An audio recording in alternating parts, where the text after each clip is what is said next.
Trackstar, our proprietary sentiment indicator, has highlighted a surge in searches by financial pros for ABBV, a stock that we rate at 8 out of 10. This caught us by surprise as there's been no major news that would drive search volumes. ABBV doesn't look cheap, but as we dug deeper, we found a sleeping giant that's the 6th largest biomedical company by revenue. Now, you probably know ABBV for Humira, a drug used to treat autoimmune diseases.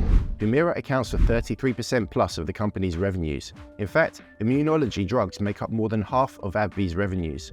With Humira's exclusivity ending in 2023, investors are concerned. Sales are expected to drop by 30% this year and then by 25% each year until they stabilize in 2027 at 30% of current levels. However, AbbVie expects its Rinvoq and Skyrizi to deliver $17.5 billion in revenues by 2025. And there is a huge pipeline of other drugs in development that, if successful, could deliver serious revenue growth. Recent FDA approval for Linzess, used in gastrointestinal therapeutics, opens up a market of nearly 50 million people in the US alone. Humira has been around since 2003, and in that time, AbbVie has grown sales and added a wide array of other drugs that now account for almost half its revenues. As competition increases against Humira, gross margins will decline.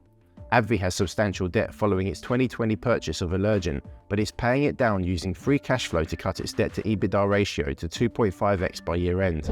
AbbVie isn't particularly cheap, looking at its PE or price to cash flow ratio, but it's not out of line with its peers. AbbVie looks expensive given its headwinds. However, we asked ourselves one simple question: what would you pay for a business that's the same now as it is in 2 years' time, but with less debt? 10 times operating cash flow isn't bad if revenues stabilize, especially if AbbVie can pull just one blockbuster from its pipeline.